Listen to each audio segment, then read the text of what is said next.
Histoire du soir, bonsoir. Bienvenue dans ce jour 6 du calendrier de l'Avent vidéo. Aujourd'hui, jour de Saint-Nicolas. Donc ce n'est pas une, mais c'est deux histoires que je vous offre. Comme la Saint-Nicolas, traditionnellement, c'est un petit Noël. C'est cadeau. On part avec Daisy aujourd'hui.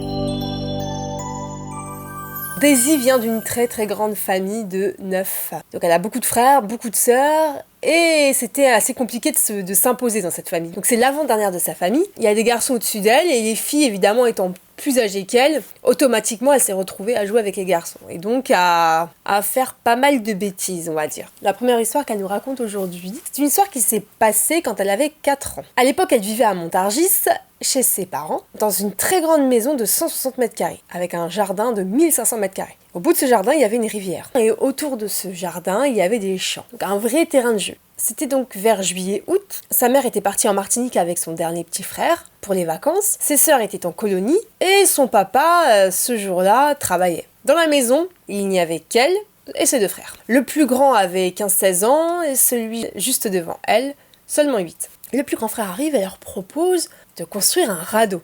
Évidemment, ça plaît aux 2 plus petits. Donc ils se mettent à chercher dans la maison, dans le jardin, dans les champs, tout ce qui pouvait flotter.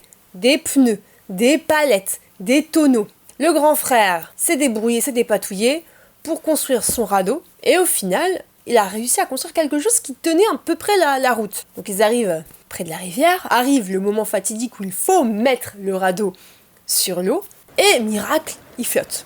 Donc, le grand frère, ni une ni deux, saute sur le radeau et invite sa petite sœur à le rejoindre. Daisy est plutôt pétrifiée par l'eau, car l'année d'avant, elle a failli se noyer. Son frère l'attrape et il la place devant lui, suivi de près par l'autre frère qui se met derrière. Commence alors une descente de rivière. Incroyable. Son grand frère avait construit une rame assez atypique et Daisy se sentait puissante. C'est un sentiment incroyable qui s'était emparé d'elle. Elle n'était pas peu fière sur son radeau. Ils descendent la rivière comme ça, pendant quelques minutes, et malheureusement, leur route croise celle de policiers. Elle est toujours là pour casser l'ambiance. Enfin, je dis ça de manière ironique. Ceux-ci les voient et leur demandent « Mais qu'est-ce que vous êtes en train de faire ?» Mon grand frère répond « On fait du radeau. » Il y avait un petit pont, donc les policiers vont vers ce petit pont et interceptent les enfants, qui les font évidemment redescendre du radeau, puis commencent à leur passer un savon. « Qu'est-ce que vous faites ? Pourquoi vous faites du radeau ? C'est dangereux. Quel âge avez-vous ?» Évidemment, ça plaît pas trop à Daisy, qui répond de manière assez impertinente malgré son jeune âge, sous les ta gueule de son grand frère. Les enfants sont ramenés chez eux, et c'est pile à ce moment-là que leur père rentre du travail. Le père est abasourdi quand il apprend que les policiers ont intercepté ses enfants sur un radeau au milieu de la rivière. Une fois que les policiers sont partis, le fils aîné a dégusté. Tout le monde a été puni. Évidemment, ce n'est pas tout.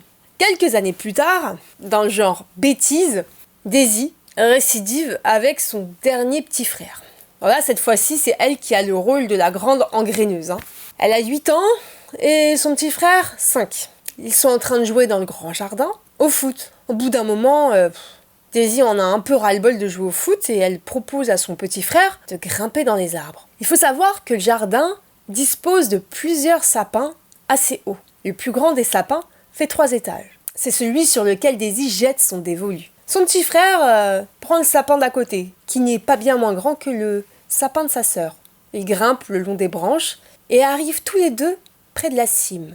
Ils s'amusent au maître du monde, quand soudain leur mère leur crie « Mais vous êtes où ? Que faites-vous » Les enfants lui répondent « On joue !» Leur mère ne se préoccupe pas trop de savoir d'où proviennent les voix. Et elle rentre dans la cuisine, continuer à faire à manger. Au bout d'un moment, Daisy dit à son frère « Bon, ça suffit, on descend. Fais attention quand tu descends, c'est branche après branche. » À cette époque, Daisy n'avait pas du tout le vertige, elle descend plutôt tranquillement, le long des branches.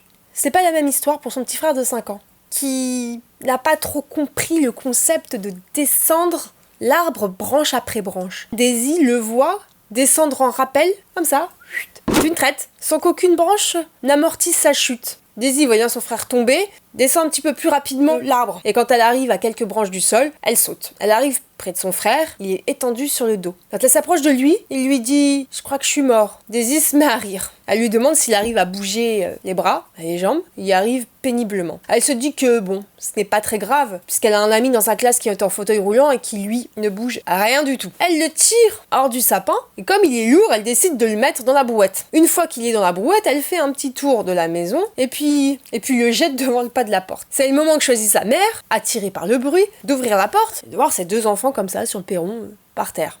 Elle leur demande « Mais qu'est-ce que vous faites? À quoi vous jouez ?» Elle a crié en fait. Les deux enfants d'une même voix répondent à leur mère « Ah, on joue !» La mère se demande pourquoi son fils est par terre, avachi. Il lui dit « Ah, mais on joue au docteur !» La mère maugrée, mais retourne dans la cuisine. Daisy traîne son frère, discrètement, dans le couloir. Et une fois arrivés dans leur chambre, un problème se pose. Daisy demande à son petit frère s'il peut marcher, se lever. Il lui dit que non. Elle le traîne dans le couloir, et arrivée dans la chambre, elle lui demande s'il arrive un petit peu à bouger. Elle lui dit que non, qu'il a mal au dos. Dans la chambre, il y a un épineux problème. Daisy et son petit frère dorment sur un lit superposé. Sauf que le petit frère dort en haut.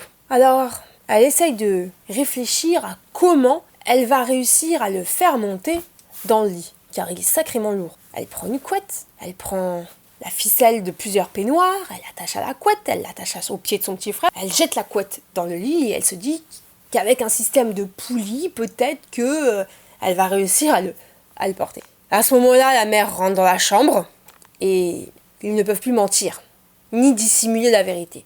Donc Daisy décide de dire « Ah bah oui, mais écoute, maman, c'est de sa faute, je lui avais dit de descendre de l'arbre, branche par branche. Lui, il n'a pas voulu, il a glissé. » Ni une ni deux, la mère prend le petit frère, l'emmène à l'hôpital. Son petit frère est resté 1 mois à l'hôpital. 1 mois. Je vous dis pas le savon que Daisy a reçu de sa mère. Mais bon, on dira rien, on gardera le secret. Mais c'était sacrément pimenté. Autant vous dire qu'après cette histoire, leur mère ne leur a plus fait du tout confiance, et dès qu'ils jouaient dans le jardin, elle les surveillait d'un œil très très attentif. Donc j'espère que ça vous a plu, ces petites histoires de bêtises d'enfants. C'est l'heure du petit chocolat. Encore une fois, joyeux Saint-Nicolas, portez-vous bien et on se dit à demain.